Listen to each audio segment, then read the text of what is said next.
Thanks so much, guys, for coming to our talk. I have today the privilege of interviewing two leaders in the field of e-commerce logistics and post-purchase experience. So first, I have Andrew Chan, who is the CMO and founder of Aftership. And next I have Darren Major, who leads the customer experience team at personal care brand Harry's and Flamingo. And today we're going to be talking about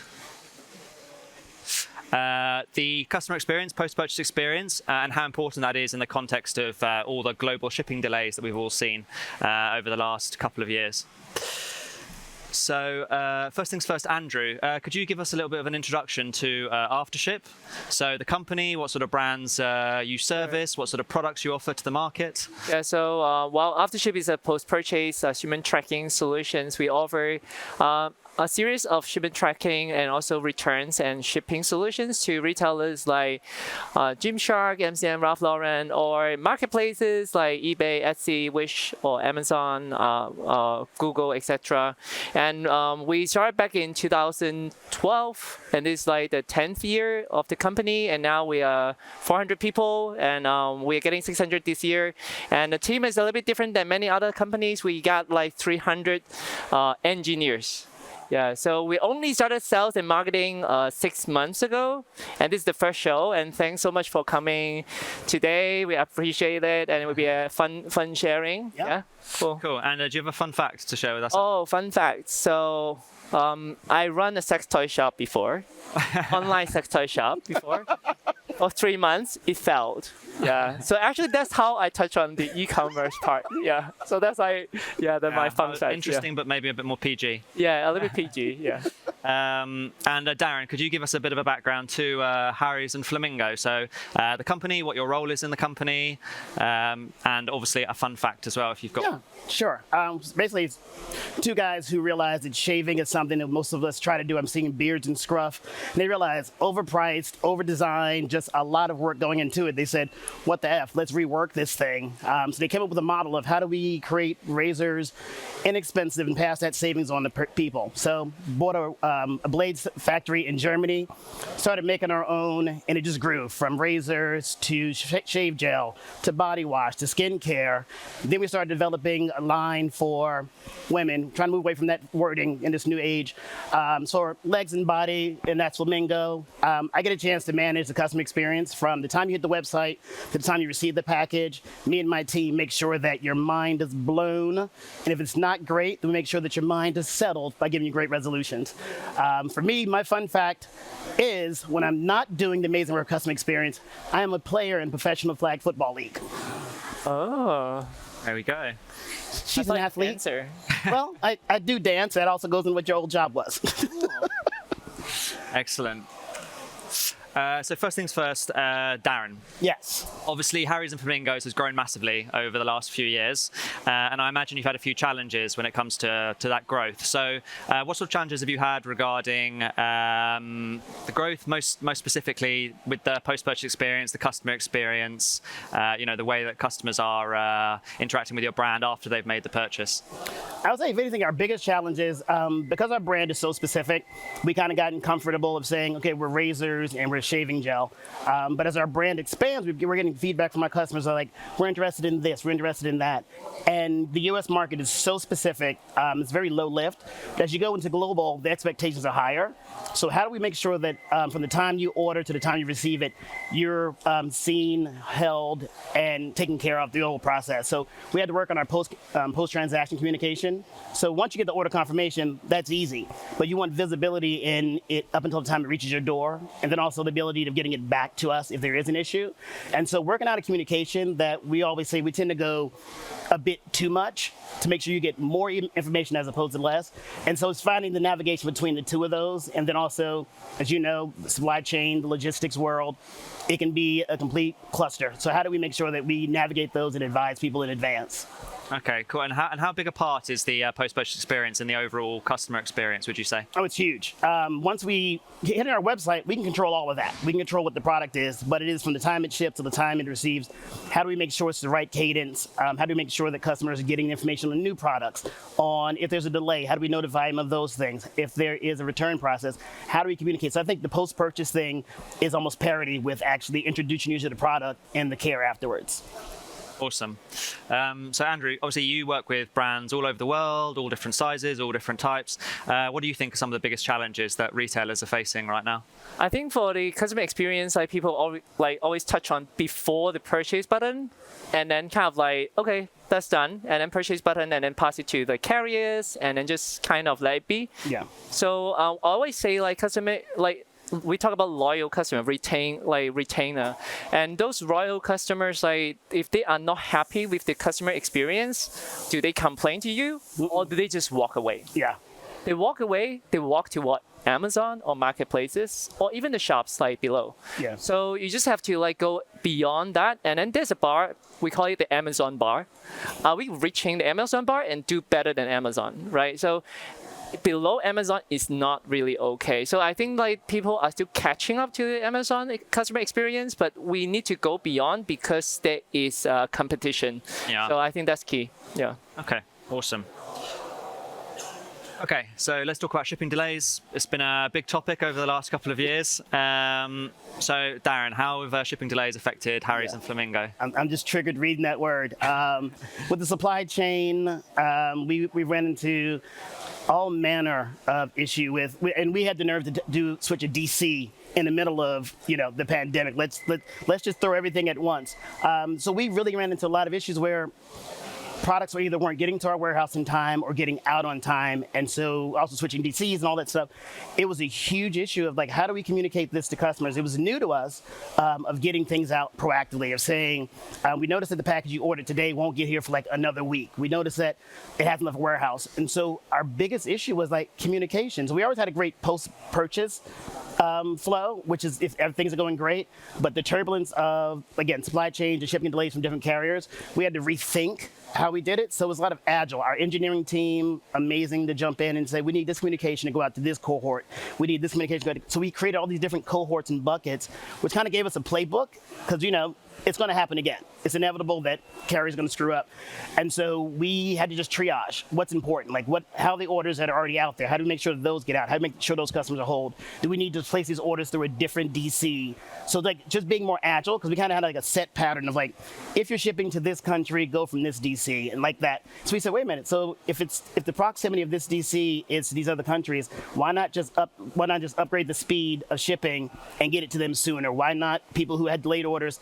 We're sorry for the delay. Here's some additional product. Here's a promo code. Here's some ways of saying we hear you, we see you. And then once it was all over, going back out there and saying, listen, we get it. Our goal is to hit 100%. We didn't do it. How do we make sure this happens better next time? Here's a promo code because you had a delay. It's like you said, G-Point, reaching out the loyalty aspect afterwards. Like we might not have sent surveys to people who had a crap experience because it's going to bring them, because that's where they're sitting in that moment. Like, of course, crappy experience. So we waited, built some rapport, sent free products, created a loyalty team that reached out and communicated and like helped welcome those customers back to us. Again, trying to hit that Amazon bar of like acknowledging the mess up, making recompense, and then building a relationship going forward. Yeah. It's interesting, Andrew, what Darren touched on there, because obviously sometimes we can't, there's nothing we can do about supply chain delays. This sort of stuff happens. So what do you think is the best way to mitigate the impact on your customer when there is an unavoidable delay or supply chain issue? I think before mitigating, I always ask like the retailers, like, do you know your on-time delivery rate? Right. How much delays you have, right? You promise like 3 days to the customers. Is it 4 days? So we sometimes ask like retailers, they say, oh, is it really on time with your shipments? They say, kind of. So, but exactly how much? So we help really big electronic companies like global. We help them to measure the on-time rate per country. Mm-hmm. We thought like, they're a super big branch. It should be like 80% on-time rate, but it turns out 35%. Yeah.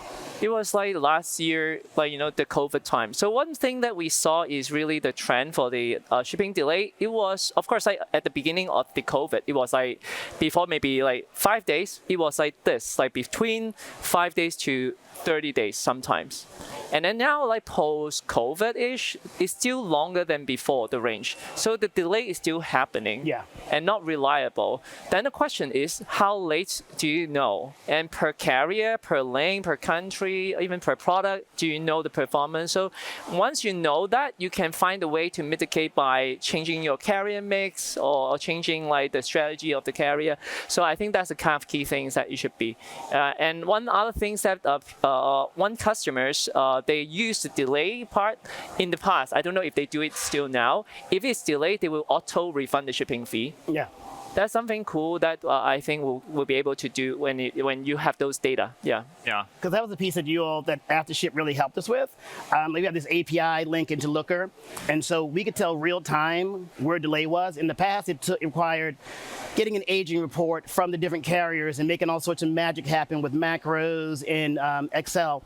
Being able to go into Looker and see these are the packages that are delayed. So we are able to create our cohorts that way. These are the orders that are being shipped to possibly the wrong address. So being that real-time agility and being able to, like you said, switch up carriers and do those things, it kind of takes the lift off of us of having to chase down packages. We have everything in this one area accessible to all the important people, all the people who need access to it, and then allows customer experience to do customer experience. So we're not on the phones with DHL and different carriers. We can just rely on information coming through the API. So it kind of helped us work faster and smarter. And we're able to pivot much easier because of the API.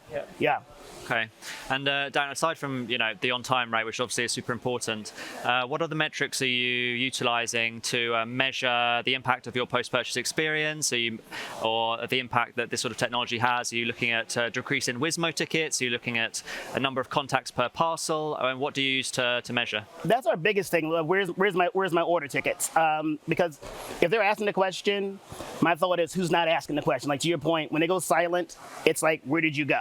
Our customers tend to be very, very verbal, love hyperbole. It's like the wild, wild west sometimes in our email queue. So if they're not asking the question, we're like, okay, what's happening? It's either going great or it's not, and we don't have a lot of visibility. So when we see a drop in, where's my order? We then compare that to the agent report. Like, where's our delivery metric happening? Are we communicating it properly on the website? We don't, you always want to say, oh, it'll be there in 3 days. But if it's going to be there in 4 days, why not just be upfront and say 4 to 5 days? So being able to just intelligently give that detail. So looking at the metric of where's my order, that's the main thing. And then also looking at the delivery window. Are we being honest with how fast you're going to get the package? Yeah. So those two metrics, if we're missing that mark, then as an overall, let's just look at how we're doing this and just rework the checkout flow. Make sure we're communicating properly. Make sure the emails are saying X, Y, and Z. If there is a delay due to whatever, being able to communicate that. So those are some of the metrics, mainly the tickets, and then also looking at the report of seeing, are we hitting our delivery windows? Okay. And does that kind of marry up with what you see, Andrew? Like, what would you say is the most important metric to measure? I think metrics to measure, I think one basic thing people don't measure is the delivery rates.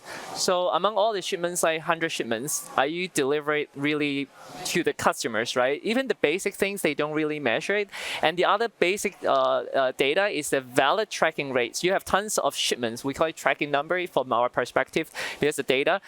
We find out like many merchants like don't even get the tracking data. So you need to get the 100% of the tracking data.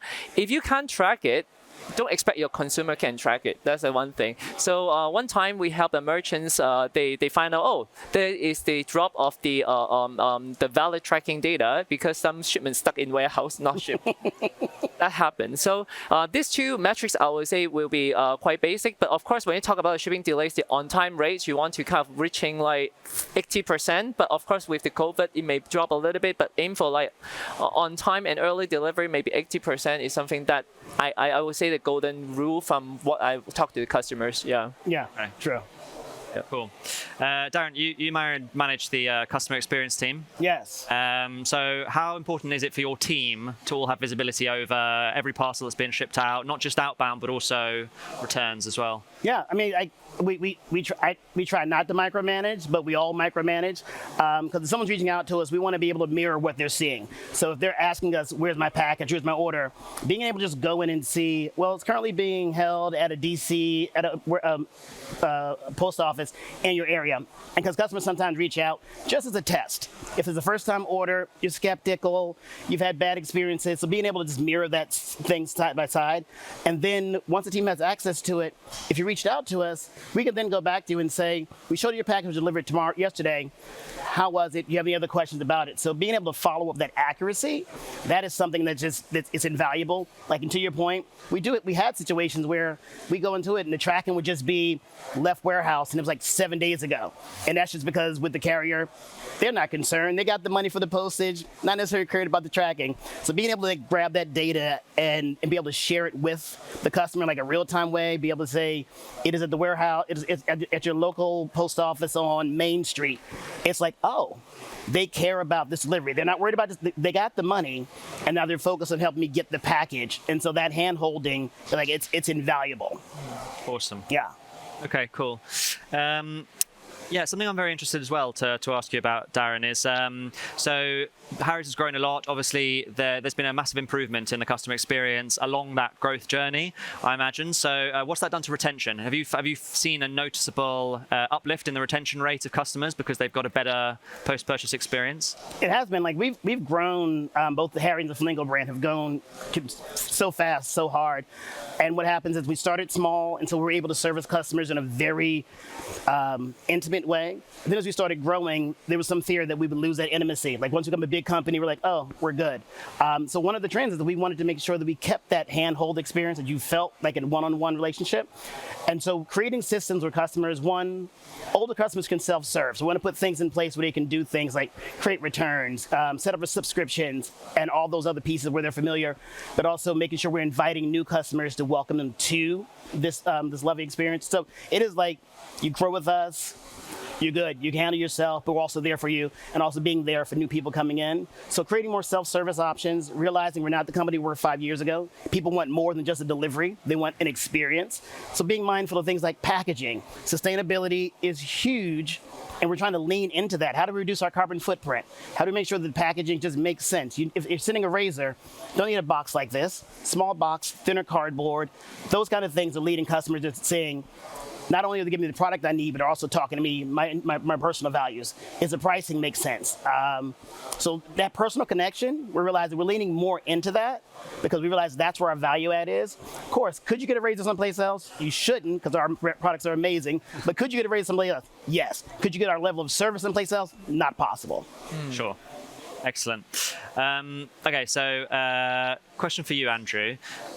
So your company works with some of the biggest, most well-known e-commerce companies around the world, Amazon and eBay and all these sorts of ones. So what would you say the most advanced companies in the space are doing regarding their post-purchase experience and e-com logistics? I would say when it comes to advanced, like, we need to look at the enterprise. We have like big brands like Net-a-Porter, who is very technical, like Amazon as well. For example, Amazon integrated the API within a week.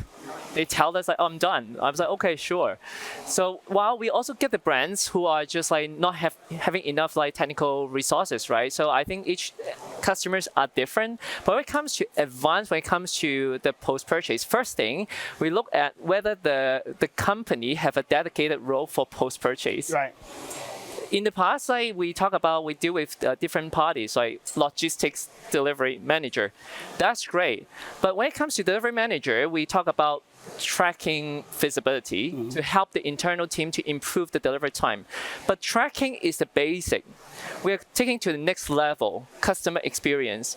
How about engagement? How about the customers' feeling about the tracking experience? So we see there's a new role coming up called like post-purchase customer experience manager or customer experience manager, looking after the whole journey, not just the delivery journey. So I would say, like, first, like we say advanced for the company, we need the company to have more dedicated of those resources, not just treating tracking. It's just a tracking number, go to the website and click, right?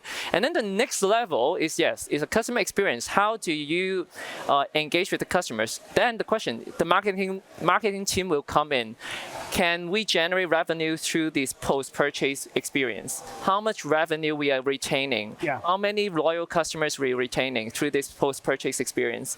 So I would say this is the next level when it comes to the customer experience, like one by one. The other track, we call it the integration advancement. For the beginning class, we call it plug and play. So like Salesforce or Shopify, this plug and play, you get the data, we will help you to track the data, and then you have the visibility, you have the dashboard.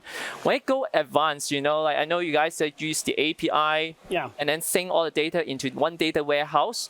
This is great. We got lots of enterprise customers doing that. The reason is that all the data of the carrier data, all unified data, whether it's delivered or exception reason, go to one single place.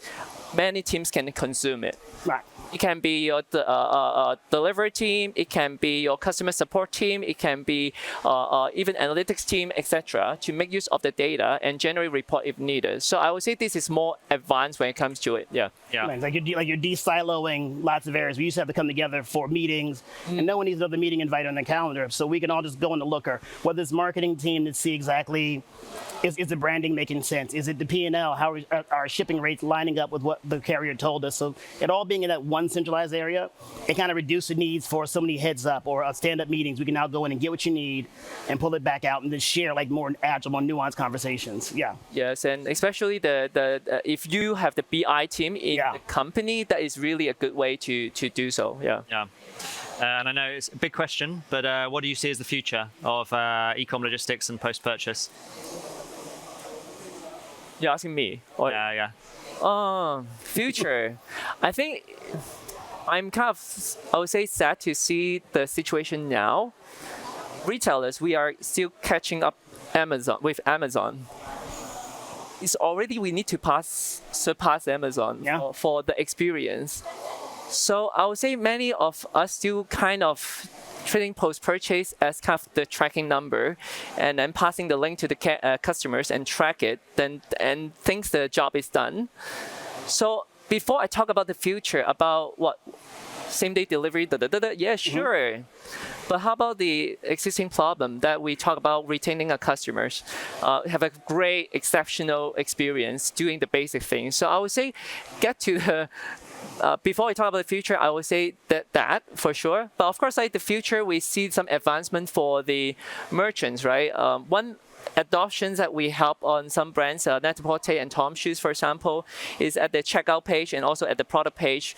We help them to using AI to estimate the delivery date that is more reliable, using the big data together with the internal data.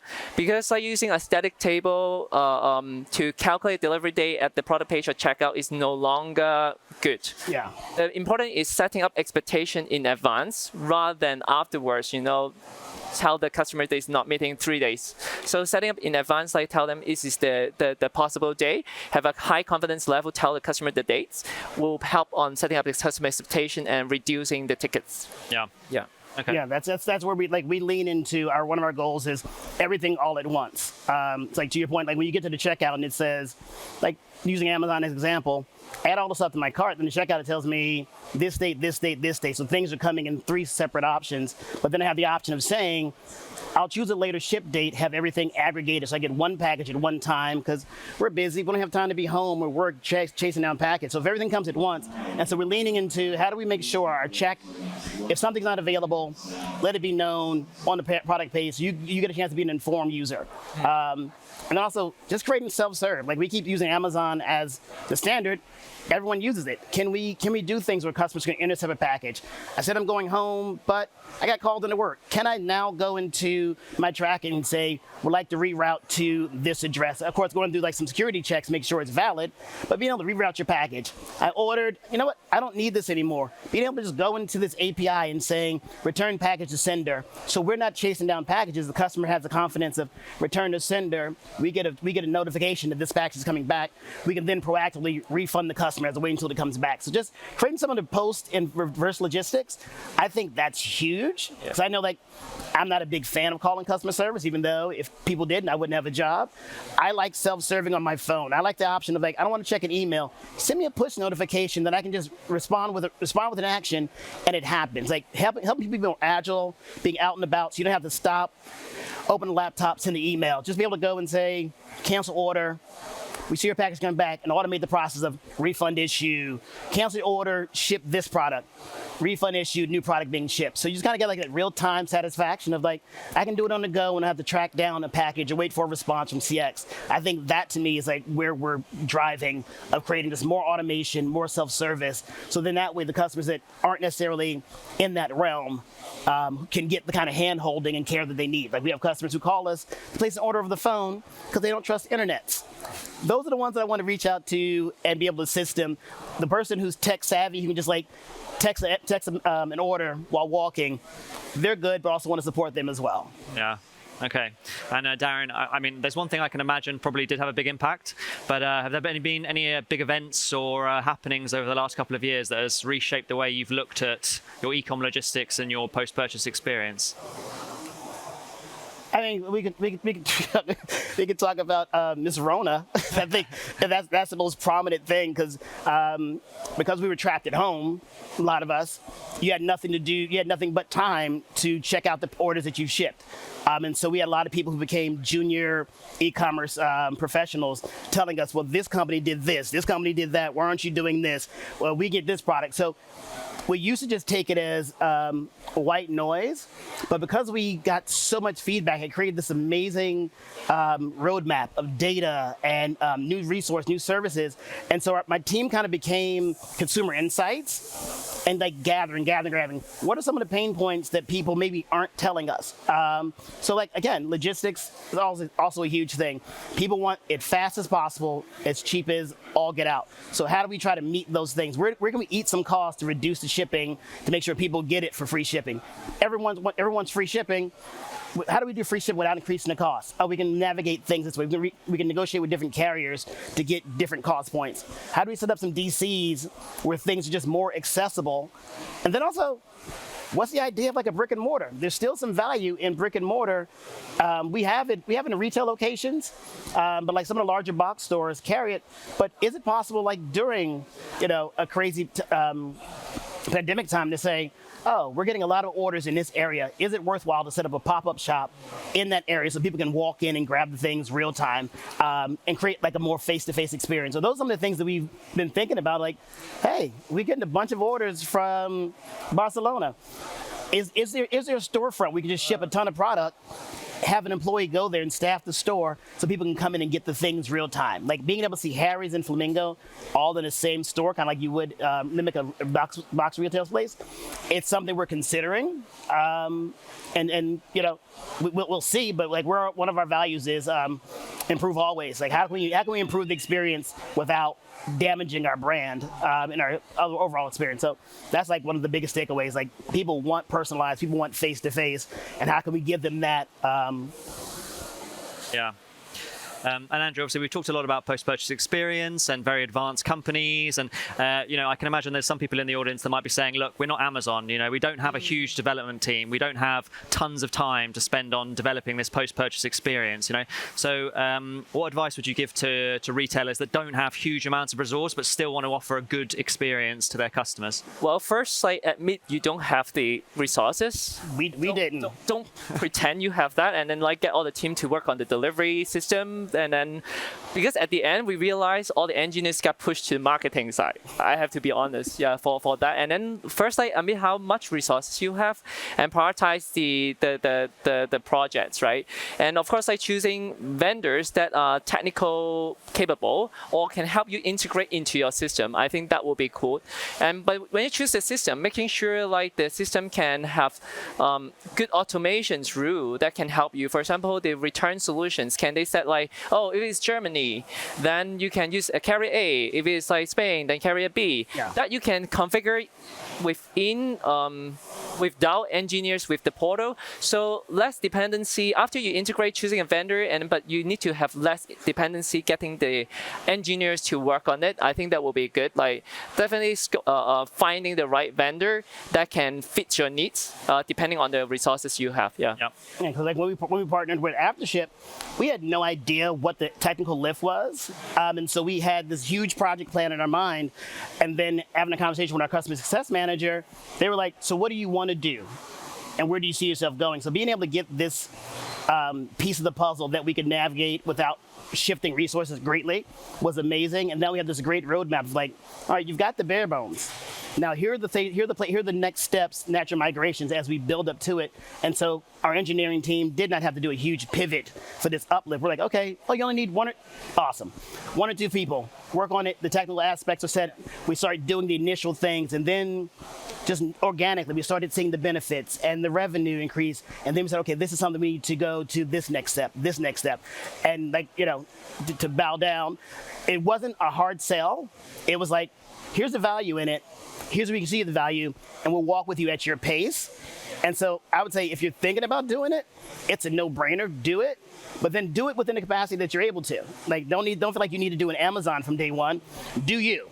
And if you are just a team of 3 and you have a half engineer, find a vendor that can help that half engineer give you that elevated customer experience, and almost immediately you'll start seeing customer contacts drop down. You start seeing we're seeing larger carts from it because people know exactly when they're going to get, so you have more confidence. If you're ordering a razor and a shave gel and it gets there with such accuracy and personalization, then send me your full suite of products. Have confidence it's going to show up with that same level of service. So we started seeing cart increase. We started seeing increased velocity. People signing up for the subscription service, which sometimes can be, and like people have to have the confidence, like, I'm giving you $100 and it's arriving in a way that I was not expecting. Again, that Amazon experience is what you're able to offer. So if you're thinking about it, I say jump on it and go with the speed that you're comfortable with, and vendors like Aftership easily will meet you there.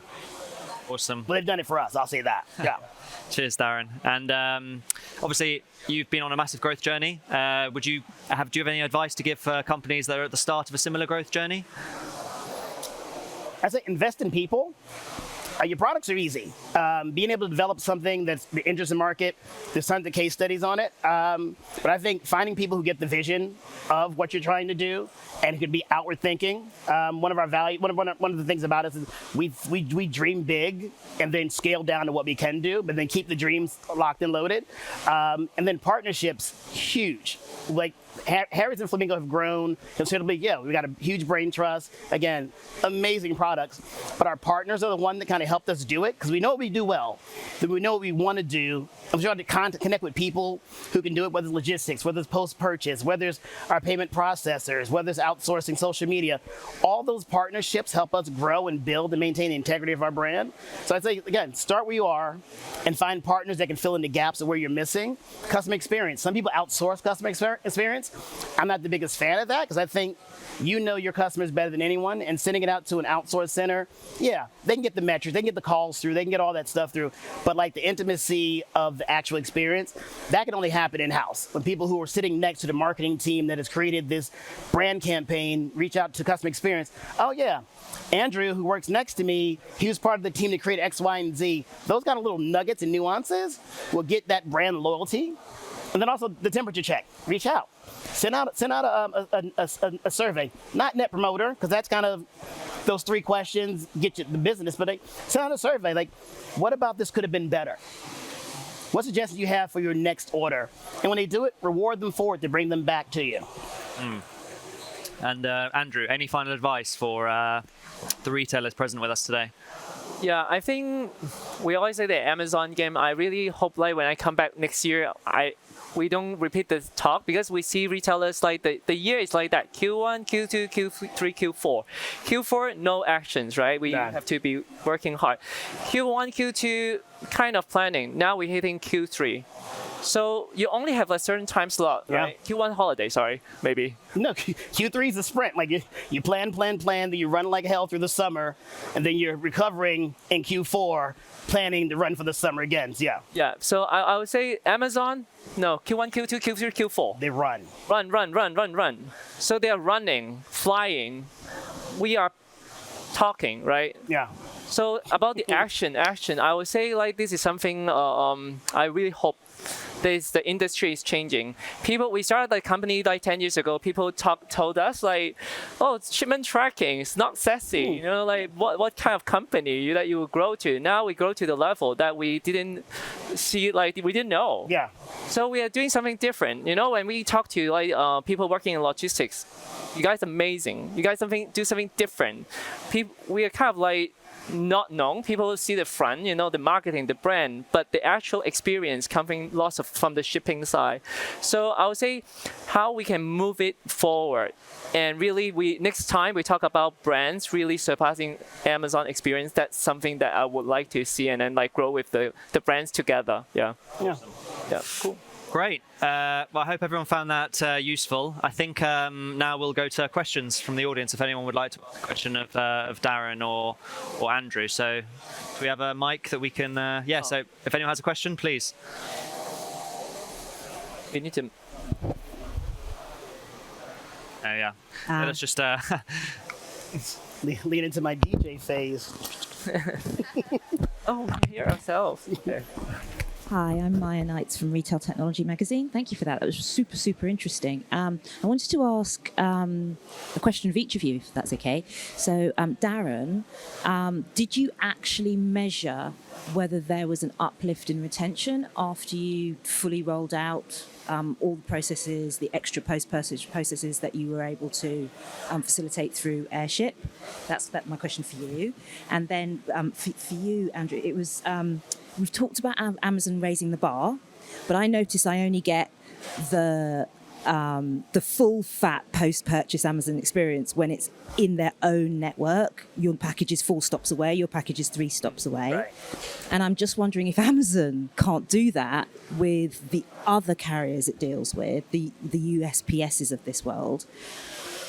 Amazon still has some way to go to make that Amazon bar consistent across every delivery. So what would you advise an Amazon to do to make sure that it can bring that kind of post-purchase experience where I know where my package is when it's getting close to me across all of its carrier relationships? Yeah. I'll jump out first. We looked at the LTV and we compared it to pre-post purchase work to what we're doing now, and it has increased. And we're seeing, what we've noticed is like a migration from customers who would order every other month to people who are signing up with a subscription service. That to us is the love. If you sign up for a subscription service, that means you're invested, you're willing to do this, you're trusting us with your credit card, you're trusting us with the product, you're trusting us for delivery. And so noticing that our subscriber base has grown considerably for Harry's and also for Flamingo. We're newer, we just started subscriptions this year. And we're noticing the adoption rate for subscriptions is increasing month over month. I think we're seeing like anywhere from 6 to 7% a month increase in subscriptions. And that has just been mind-blowing. But also we had to go back and say, all right, what was the benchmark? What changed between here and there? And it is post-purchase communication. Again, people that trust you with a credit card, trust you to get it to them on time. It seems simple, but we're talking about shave. But if you're someone that I have to shave daily, otherwise this weird afro grows. So I rely on the package showing up within time before the monster comes. So people are just trusting us to get it to them on time, and we're noticing people just reducing contacts. All of those like benchmarks, like they don't need to talk to us about subscriptions unless they're changing the address or they need to reset the password. So if your contacts is about small things, we're winning. And we notice that people are adding things to the cart. We notice the carts are getting larger because people don't necessarily need us to hand-hold the package. They feel self-serve. They know have a liability. So definitely the post-purchase piece has been game-changing for us, and that we're leaning fully into how do we do more? How do we do the post-purchase of saying, you ordered this, we'd like to add this to your next order. You ordered this, can you change your address? So making that piece be customer self-serving, that's where we're headed next. How do we help you manage your account more aggressively through the messaging that we send you? Yeah. Thank you. And maybe to share like the questions, like is that if you don't know like Amazon when they deliver, like if it's like Amazon delivery, they was very nice, like 4 stops away or 3 stops away. But not all the carriers have that. Like how to push that for all the carriers? Actually, carriers notice the problem. And actually starting from, it's always like this, like the top carriers, we know who, and then the second tier and then third tier carriers. The top tier carriers are actually trying to launch this program as well, but it's not as easy as people think. Yeah, I know some technology firms who offer map solutions will also have an offering to the carriers, but it requires that working with the carrier first, and then the carriers offer that to people like Amazon. However, it's an increased cost for the carriers and increased and also extra work, etc. So it's sad, but the technology adoption is still slower than we thought. We thought like Amazon having like 3 stop away this kind of thing, it will show up 1 year later. Nope, it's not. It's sad. Yeah. It's sad. So I think it's like, you know what, like it has to be a lesson learned for some carriers. You're not catching up, Amazon is going to eat your market share. So once they feel the pain, then they will. And I think the carriers are listening. Why? Because I see like a few years ago, we worked with like top carriers, right? And then compared to now, they have a dedicated team to handle integrations for tracking. Especially, they have solutions for people like us, and for retailers looking to like go beyond. So I would say the carriers are catching up, but can it be faster? Yes, they need to, because Amazon said it's really, really fast. Yeah. Yeah, because we just launched our Amazon store this week, and that was one of our asks. Can you mimic that? It's 2 stops away, 3 stops away, that thing, because when I get it, it's comforting, because I might not be home, so it lets me know that, okay, Darren, the package is in the lobby, I can head home and pick it up, so I don't have to check or track anything. I just know that James is dropping off my order in 2 stops. I can prepare myself to go downstairs and grab it. So we asked them, we want to mimic that same experience for all of our Amazon orders. Yeah, cool. Any other questions, guys? Cool. No, I think we're good. So before everyone goes, one final thing from Aftership side. Oh yes, we giving like some exclusive away. Like just scan it just to get a small gift. You can. What I want to say, you can experience the Aftership experience through our customers like Beauty Bay. Beauty Bay is a customers in UK selling beauty product, and actually I pick a product. Aesop is also our clients as well. It's a beautiful like travel roller. So scan this and then just experience like what is the post-purchase tracking experience like through Beauty Bay, and you can get like receive notification and also like go through a beautiful tracking page and try it out. Yeah, it's a basic like tracking experience that you can get. Let me grab my phone. I didn't know that. Yeah. Actually, I'll get one myself. Yeah. Okay. Awesome. Okay, I think we're done. Thank you. Thank y'all. Thank you.